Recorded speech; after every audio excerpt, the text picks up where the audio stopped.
Has pensat mai que un dels arquitectes més famosos del món podria haver-se inspirat en arbres, cargols i fins i tot ossos humans? Doncs sí, i avui et parlaré d'una persona que va convertir la natura en edificis espectaculars, Antoni Gaudí.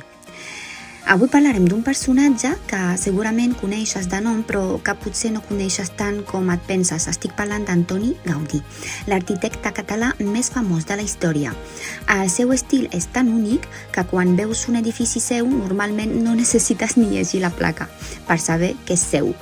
Però abans de convertir-se en una llegenda de l'arquitectura, Gaudí era simplement un noi nascut a Reus o, segons algunes fonts, a Riudoms, l'any 1852. Ja comencem amb una mica de misteri. De petit no era especialment esportista, de fet passava força temps observant la natura perquè tenia problemes de salut i sovint havia de descansar.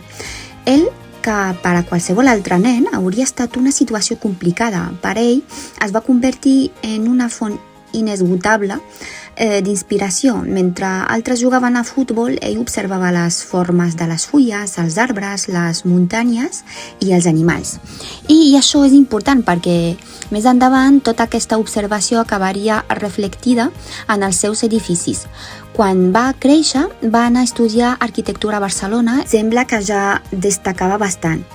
Hi ha una frase molt famosa atribuïda al director de l'escola quan Gaudí es va graduar. Va dir alguna cosa semblant a: no sé si hem donat el títol a un boig o a un geni. Sincerament, potser eren una mica de les dues coses, perquè si comparem els edificis de Gaudí amb els de la seva època, la diferència és brutal. Mentre molts arquitectes feien edificis rectes, simètrics, bastant convencionals, Gaudí semblava pensar: i si fem que sembli que l'edifici està viu? Així van començar a aparèixer formes ondulades, columnes que semblen arbres, façanes que semblen estructures gegants i detalls que et deixen mirant durant hores. Un dels seus primers grans èxits va ser el Parc Güell. I aquí hi ha una història curiosa. Originalment aquell espai havia de ser una urbanització de luxe, una mena de barri exclusiu, però el projecte no va funcionar gaire bé i al final es va acabar convertint en el parc que coneixem avui. I sincerament, sort que va fracassar, perquè ara tothom pot passejar-hi i gaudir d'un dels llocs més increïbles de Barcelona. Segur que també has vist alguna vegada el famós drac de mosaic que hi ha a les escales. És probablement una de les fotografies més fetes de Catalunya.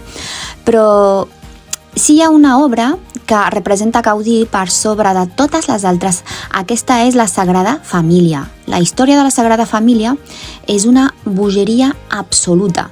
Les obres van començar l'any 1882. Repeteixo, 1882. Gaudí hi va dedicar gran part de la seva vida. De fet, els últims anys gairebé vivia per al projecte. Estava tan obsessionat amb aquella basílica que cada vegada dedicava més temps a qualsevol altra cosa. El més sorprenent és que encara avui s'està construint. Imagina't començar una feina i que més de 100 anys després encara no estigui acabada. Quan visites la Sagrada Família hi ha una cosa que impressiona molt. L'interior sembla un bosc gegant. Les columnes no són simples columnes, s'obren com si fossin branques d'arbres. La llum entra pels vitralls i canvia de color segons l'hora del dia. És una experiència molt diferent de la que esperaries en una església tradicional. I aquí es veu clarament una de les grans obsessions de Gaudí, la natura. Ell estava convençut que la natura ja havia resolt molts problemes de disseny molt abans que els humans, però això estudiava formes naturals constantment. Una altra obra espectacular és la Casa Batlló. Si l'has vist alguna vegada, segurament t'has preguntat per què o què estava pensant Gaudí quan la van dissenyar. Doncs hi ha qui diu que representa la llegenda de Sant Jordi. La teulada recordaria l'esquena d'un drac i alguns elements de la façana simbolitzarien les seves escates. I després tenim la pedrera també coneguda com Casa Milà. Quan es va inaugurar, molta gent la trobava estranya. De fet, algunes persones se'n burlaven. Però avui és considerada una obra mestra. I això ens recorda una cosa interessant. Moltes vegades els genis no són compresos al seu temps. Gaudí era una persona força peculiar. Amb els anys es va tornar cada vegada més reservat. No li interessava gaire la fama ni els luxes. De fet, al final de la seva vida vestia de manera molt senzilla.